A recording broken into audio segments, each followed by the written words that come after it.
Hey, what's going on? This is Stephen A. Williams, president and founder of the creditrepairshop.com. Wanted to talk to you about doing a phone dispute directly with the credit reporting agencies.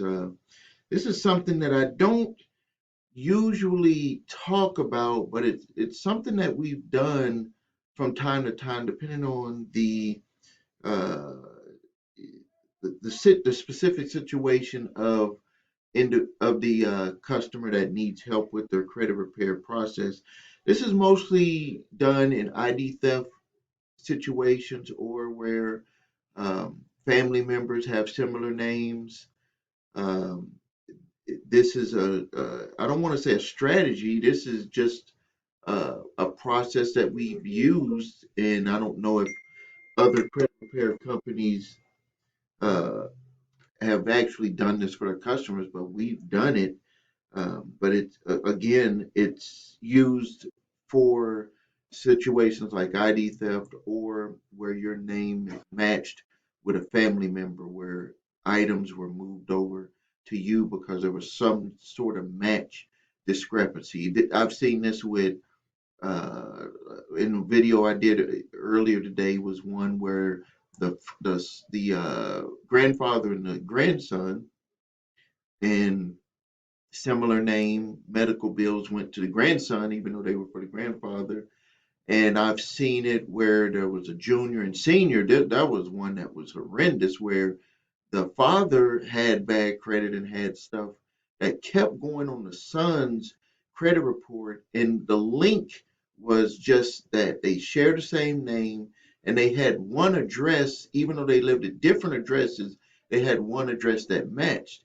And when furnishers upload information, they don't always check off every box to match. They'll just try to get the majority and then they will submit it and then they will leave it up to the individual to dispute if the information is not proper. And that's why, again, that most credit reports have inaccurate information on them. So let's get right to it. The way that we've done this with customers, and some of the times they will allow us to be on the phone with them, and some of the times we have to kind of direct them where they're here in our office, or we do a three-way call, is where you call the credit reporting agency directly, and they will do an on the phone dispute of information. But let me warn you, don't do this if you don't have experience. Don't do this if it's not something legitimately that's an error that could be looked at by them, because they're going to look at the data and they're going to make a determination right away on it. And then if it is something where you're just trying to get it removed because of a technicality, then you could be ruining your credit repair process, because they're going to have that notation in there from a live customer service rep with the credit reporting agency stating that that's a verified item. So only do this if it's something where you had ID theft and you can definitively prove that it's not you, or you had a family member where the name was matched and you can prove that it's not you. And if it was where you had a name match or something, uh, or like I said with the father and son, there was a senior and junior, or the third, second. Those are only reasons to use this, because you'll screw it up if you try to dispute something on a technicality of an inaccuracy. That they're not. That's not what that service is used for. It's that the dispute process is solely used for ID theft and used for, and I'm talking about the phone dispute process for ID theft or inaccurate information due to name matching from you and either a relative or potentially just someone that matched your name that maybe previously lived at your address. So what you do is you just go to the websites, and I'll put the numbers below this video, but go to the websites of each of the bureaus and get their toll-free number.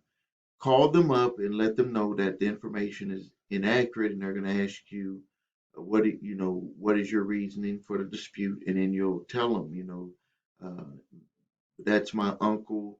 We share the same name, and he lived at our house for a little bit. Or that's my grandfather. We share the same name, and we he lives here at our address, like that. Or if it's ID theft, I never had an account with these people.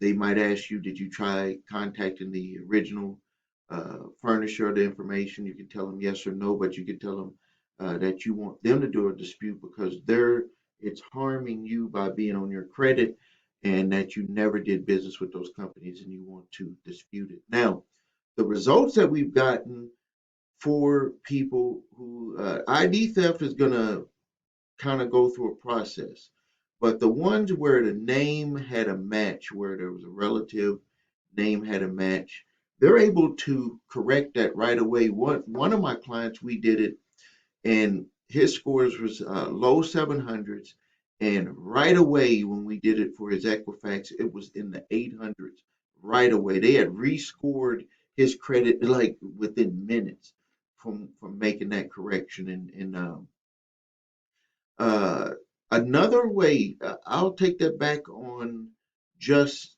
thinking about it for name matches and ID theft, because the customer that we did that for, that had that big bounce in a few minutes, in just a couple of minutes, while we were on the phone with the credit reporting agency, uh, we had the information that was past the legal statute of limitations to report. It was past the 7 years.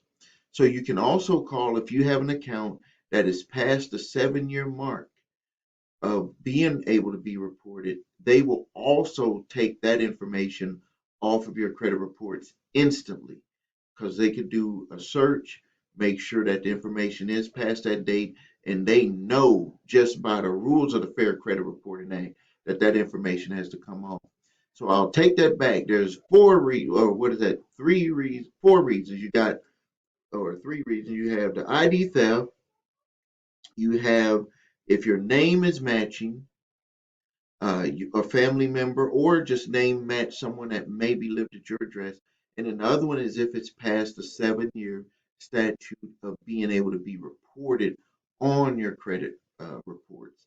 That is the way. So what you do is you call them up and you tell them you want to do a phone dispute. They will look at your information, ask you some questions, and then they will take it from there. Some of the times uh, they allow you to have a power of attorney on the phone, but most of the times they don't. They want to just speak with you. And then what we've done with our clients is we've kind of text back and forth, or if they were in the office. Well, actually, we did do in the office, one in the office where they did have us on the phone. So it does work, but it has to be one of those reasons. All right, I'm going to end the video here. That was another short video, only 8 minutes. If you need help with your credit, please visit thecreditrepairshop.com. If you need help, if you need your credit reports and scores, because that's where everything's going to start, please go to the website your3scores.com, and I have my other resource links here below. Please subscribe, comment, and share. Thank you.